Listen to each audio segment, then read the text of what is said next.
हाय बच्चों, कैसे हो?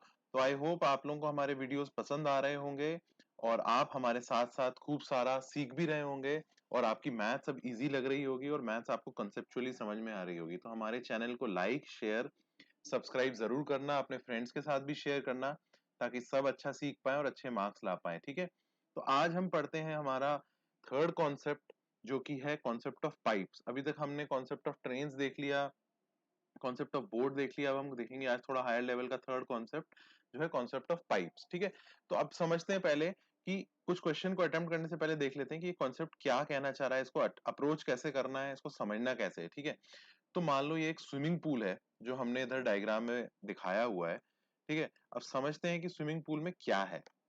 तो देखो, ये स्विमिंग पूल में ये पाइप है जो स्विमिंग पूल को भर रही है। ठीक है, अब अज्यूम करो ये जो स्विमिंग पूल है इसका टोटल वॉल्यूम है V। ठीक है, ये इसका टोटल वॉल्यूम है, टोटल वॉल्यूम। ठीक है, V। अब ये V की यूनिट्स अगेन कुछ भी हो सकती है, जैसे मीटर क्यूब लिखा हो सकता है या सेंटीमीटर क्यूब लिखा हो सकता है, लीटर लिखा हो सकता है, इस टाइप की बहुत सारी यूनिट्स हो सकती हैं। ठीक है, अब ये जो पाइप है, ये V वॉल्यूम जो स्विमिंग पूल है, इसको टाइम लेती है भरने के लिए, फॉर एग्जाम्पल टी आवर्स। अब आवर्स भी हो सकता है, सेकेंड्स भी हो सकता है, मिनट्स भी हो सकता है, कोई भी टाइम का यूनिट्स हो सकता है। ठीक है, तो टाइम टी लेती है वॉल्यूम V को भरने के लिए। ठीक है, तो वॉल्यूम V जो स्विमिंग पूल का है कितने टाइम में भरता है? टी टाइम में। ठीक है, अब तो 1 यूनिट ऑफ टाइम में, इसका मतलब है 1 यूनिट ऑफ टाइम में कितना वॉल्यूम भरा होगा? V by T volume. ठीक है, V बाय टी वॉल्यूम भरा होगा 1 यूनिट टाइम में। ओके, तो ये इंपॉर्टेंट एक यहाँ कॉन्सेप्ट निकल कर आया है कि 1 यूनिट टाइम में कितना वॉल्यूम भरा होगा स्विमिंग पूल के अंदर, वो होता है V बाय टी। ठीक है, अब अगर मैं फिर से इधर लिख दूं, मान लो समझने के लिए, टी यूनिट टाइम मतलब जो टी टाइम हमने लिया था, टी यूनिट में कितना वॉल्यूम भरा होगा, तो हम लिखेंगे V by T. Simple unitary method लगा रहे हैं, इनटू टाइम टी, तो कितना वॉल्यूम आ गया? V। यही स्विमिंग पूल का टाइम था और यही टाइम इसको लग रहा था पूरे स्विमिंग पूल को पानी से भरने में, इस पाइप को। ठीक है, अगर मान लीजिए मैंने यहां लिखा होता कि मान लो मेरे पास x टाइम है, x घंटे हैं, x मिनट है, तो कितना स्विमिंग पूल भरेगा? तो उसका वॉल्यूम आएगा V बाय टी। एक यूनिट में V बाय टी भर रहा है, x घंटों में या x मिनटों में कितना भरेगा? V by T into X, मतलब Vx अपॉन टी वॉल्यूम पानी इस स्विमिंग पूल में भर जाएगा। तो ऐसे हमें बेसिकली इसको एक यूनिटरी मेथड बना के अप्रोच करना है और जैसे जैसे हम थोड़ा सॉल्व करेंगे हमें आगे ये एक पेयर ऑफ लीनियर इक्वेशन के फॉर्म में कन्वर्ट होता हुआ दिखेगा। ठीक है, चलो एक एग्जांपल लेते हैं, छोटा सा, बहुत छोटा सा। 2 घंटे में एक स्विमिंग पूल है 20 लीटर्स का, वो भर जाता है एक पाइप से। ठीक है, तो बताओ 1 घंटे में कितना भरेगा?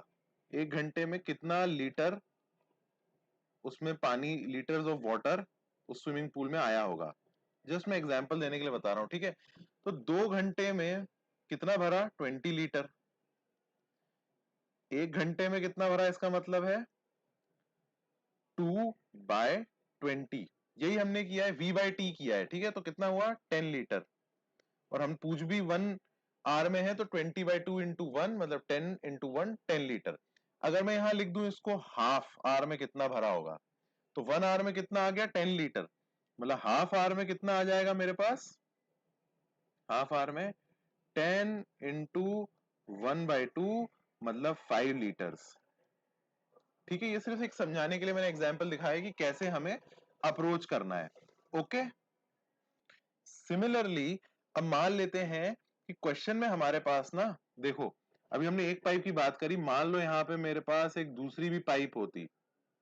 ठीक है, जो यहां से पानी ऐसे भर रही होती, अब क्या होता? हाँ, और ये पाइप जो है इस वॉल्यूम V को भरने के लिए मान लो टाइम लेती कैपिटल T।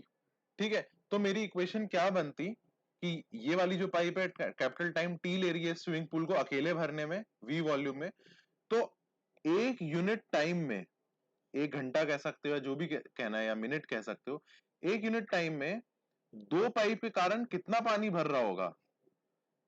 फर्स्ट पाइप जो हमने पढ़ी थी V बाई टी, प्लस दूसरी pipe V upon capital T. ठीक है, एक यूनिट टाइम में दोनों पाइप मिलके अगर एक साथ चल रही हैं तो इस स्विमिंग पूल में पानी भर रही होंगी V by small T plus V by capital T.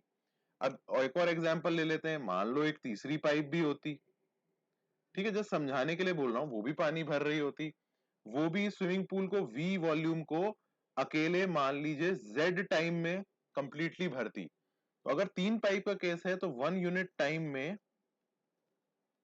इस स्विमिंग पूल में तीन पाइप के कारण कितना पानी भर रहा होता, V by small T first pipe, V by capital T second pipe, और V बाय Z जो कि है हमारी थर्ड पाइप। ठीक है, अब चाहे फोर पाइप्स हो, फाइव पाइप्स हो, कितना भी हो, तो हम इस इक्वेशन को ऐसे लिख सकते हैं।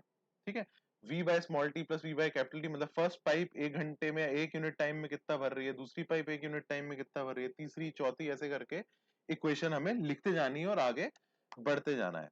ओके, अगर कोई डाउट हो तो प्लीज कमेंट सेक्शन में जरूर बताना। चलो अब हम क्वेश्चन देखते हैं कि क्वेश्चन क्या कहना चाह रहा है। बिल्कुल यही चीज को यूज करके हमें सॉल्व करना है। ठीक है, क्वेश्चन कह रहा है it can take 12 hours to fill a swimming pool using two pipes. ठीक है, टू पाइप्स की बात हो रही है। If pipe of the larger diameter is used for 4 hours and pipe of the smaller diameter for 9 hours, only half of the pool can be filled, how long would it take for each pipe to fill the pool separately. ठीक है, तो हम एक pipe one मान लेते हैं जो कि हमारी बिगर पाइप है, पाइप वन, और ये मान लेते हैं कि जो पाइप वन है वो, हाँ, स्विमिंग पूल का वॉल्यूम ले लेते हैं हम, जो हमने एज्यूम किया था, पूल का वॉल्यूम V। ठीक है, अब ये कुछ भी यूनिट्स हो सकता है, हम ऐसी मान लेते हैं, मान लो फॉर एग्जांपल ये मीटर क्यूब ही है। ठीक है, इसमें हालांकि लिखा नहीं है लेकिन हम जस्ट एज्यूम कर लेते हैं मीटर क्यूब है, जस्ट समझने के लिए। तो पाइप वन मान लीजिए अकेला स्विमिंग पूल को भरने के लिए टाइम लेती मान लीजिए T1। ठीक है, ऐसे ही पाइप टू स्विमिंग पूल को भरने के लिए कितना टाइम लेती, मान लीजिए T2। अब टाइम तो हमें यहाँ दिया हुआ है, आवर्स की यूनिट है, तो हम T1 आवर्स कह लेते हैं और यहाँ T2 आवर्स कह लेते हैं। ठीक है, अब हम इक्वेशन में पुट करते जाते हैं। अब देखो, पहला इक्वेशन क्या दिया, it can take 12 hours to fill a swimming pool using two pipes. मतलब अगर हम दोनों पाइप को यूज कर रहे हैं और स्विमिंग पूल भरना चाह रहे हैं तो हमें 12 आवर्स लग सकते हैं। तो हम पहली इक्वेशन लिखते हैं पाइप के लिए। ठीक है, तो पाइप वन जो है वो स्विमिंग पूल एक घंटे में कितना भरेगी, पाइप वन 1 आवर में स्विमिंग पूल कितना फिल करेगी, हमने पढ़ा था वो भरेगी 1 आवर में V बाय T1। ठीक है, ऐसे ही पाइप टू 1 आवर में कितना फिल करेगी, वो करेगी V बाय T2। ठीक है, इतना मीटर क्यूब हमने ऐसी एज्यूम किया है, जस्ट रफ समझने के लिए इस क्वेश्चन में, इतना पानी स्विमिंग पूल में भर देगी। ठीक है, अब फर्स्ट पार्ट में क्वेश्चन कह रहा है कि ये दोनों पाइप मिलकर स्विमिंग पूल 12 घंटे में भरती है। इसका मतलब है अगर हम ये दोनों पाइप को 12 घंटे के लिए चलाएं, टाइम मतलब 12 आवर्स है, तो 12 आवर्स के लिए चलाएं तो 12 hours into V by T1 plus 12 hours into V by T2, ये कितना वॉल्यूम भर देंगी, जो स्विमिंग पूल का वॉल्यूम है वो क्या है, V। ठीक है, तो 12 12 कॉमन लेके हम यहाँ नीचे ले जाते हैं, तो 12 कॉमन लिया तो V by T1 plus V by T2 is equal to V by 12 आ गया हमारे पास। ये हम कुछ कुछ हमारा पेयर ऑफ लीनियर इक्वेशन में कन्वर्ट होता हुआ दिखाई दे रहा है। ठीक है, V V LHS RHS दोनों से हट जाएगा, तो ये बचेगा 1/T1 plus 1/T2 equal to 1/12। ऐसे ही अब क्वेश्चन के सेकंड पार्ट पे चलते हैं। देखिए क्वेश्चन का सेकंड पार्ट क्या कह रहा है कि अब अगर लार्जर डायमीटर वाली पाइप 4 आवर्स और स्मॉलर डायमीटर वाली पाइप 9 आवर्स, तो 4 घंटे के लिए हमने T1 वाली पाइप यूज की है, 4 into V by T1 plus 9 hours के लिए T2 वाली पाइप यूज की है V/T2। तो half of the pool volume can be field, मतलब 1/2 V इतना पानी ही भर पाएगा। ओके, क्योंकि हमें पता है दोनों पाइप जब 12 घंटे चलती हैं तब V भरता है, तो यहाँ 12 घंटे ना दोनों पाइप चल पा रही हैं और कुछ कम समय के लिए चल रही है, इसका मतलब है कुछ कम पानी भरा होगा, इसलिए ऐसी इक्वेशन है। ठीक है, तो अगेन वी वी कट गया, हमारे पास इधर से नई इक्वेशन आ गई 4/T1 plus 9/T2 is equal to 1/2। Okay, ठीक है, समझ आ रहा है? नहीं आ रहा हो तो प्लीज कमेंट सेक्शन में बताइएगा। अब हमें दिख रहा है जो दोनों इक्वेशंस हैं, ये कुछ कुछ दो इक्वेशंस बनी है इन टू वेरिएबल्स T1 T2, हमने ऐसा कुछ कुछ पढ़ा हुआ है। ठीक है, तो चलो इसको पहले नेमिंग कर लेते हैं। ये हो गई हमारी इक्वेशन 1, ये हो गई हमारी इक्वेशन 2। ओके, अब हम एज्यूम करते हैं सबसे पहले 1/T1 को ले लेते हैं हम x, और 1/T2 को हम ले लेते हैं y, और इसको हम सब्स्टिट्यूट कर देते हैं इन इक्वेशन 1 एंड 2। तो 1/T1 x प्लस 1/T2 मतलब y इज इक्वल टू 1/12 आ गया। ये फर्स्ट पार्ट हो गया। थोड़ा और इसको अलग तरीके से लिखते हैं, तो 12x plus 12y is equal to 1, इसको मैं कह देता हूं मेरी इक्वेशन नंबर 3। ठीक है, ऐसे ही मैंने इक्वेशन नंबर 2 में पुट किया, तो इक्वेशन नंबर 2 में 4/T1 क्या हुआ 4x प्लस 9/T2 क्या हुआ 9y इज इक्वल टू 1/2। थोड़ा और आगे लिखते हैं, तो 8x plus 18y is equal to 1, इसको मैं कह देता हूं इक्वेशन नंबर 4। अब ये तो पूरे दोनों इक्वेशन नंबर 3 और इक्वेशन नंबर 4 हमारे जाने माने फॉर्मेट्स हैं, जो कि है इक्वेशन इन टू वेरिएबल्स। और हमें equation in two variables solve करना बहुत अच्छे से आता है सब्स्टिट्यूशन या एलिमिनेशन मेथड से, है ना। हमने बहुत क्वेश्चंस अब इसमें सॉल्व कर लिए हैं, बहुत सारे क्वेश्चंस देख लिए हैं, हमें बहुत अच्छे से आता है। तो अब इस वाले पार्ट में मैं इसको सॉल्व करता हूं एलिमिनेशन मेथड से। ठीक है, तो मैंने सबसे पहले इक्वेशन 3 को मल्टीप्लाई किया, इक्वेशन 3 को मल्टीप्लाई किया मैंने, मल्टीप्लाई बाय 2, तो बना 24x plus 24y is equal to 2।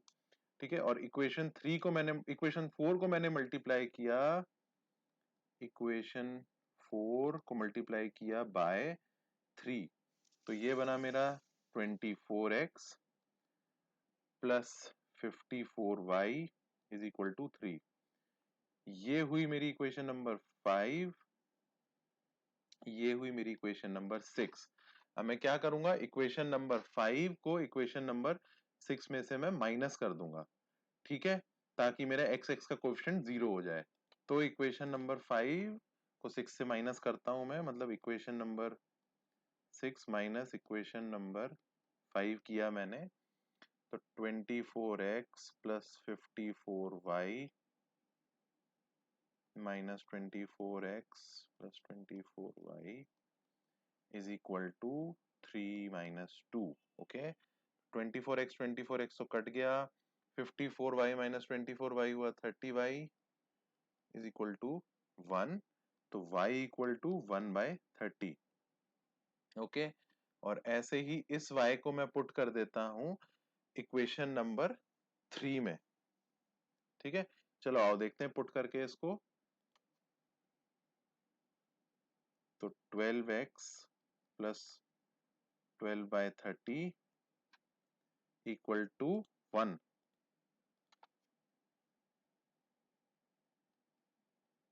Solve करते हैं x के लिए, तो 2/5, 12x इक्वल टू 1 माइनस 2/5 हुआ 3/5, तो x बना मेरा 1/20।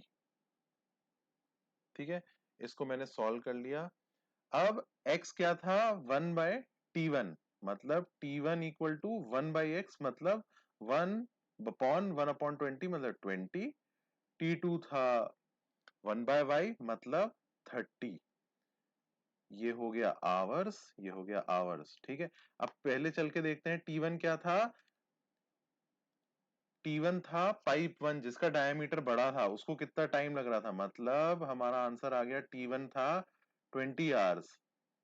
जो हमने लिया था कि अगर पाइप 1 अकेले इस पूल को भरे तो उसे कितना टाइम लगेगा, T1 आवर्स, वो आ गया आंसर हमारे पास 20 आवर्स। T2 था कि अगर पाइप 2 इस पूल को अकेले भरे तो कितना टाइम लेगी, वो था T2 आवर्स, वो आ गया हमारे पास 30 आवर्स। ठीक है, तो इस टाइप से पाइप के क्वेश्चन को हम सॉल्व करते हैं, हम अप्रोच करते हैं। हमने तरीका देख लिया, हमने क्वेश्चन देख लिया।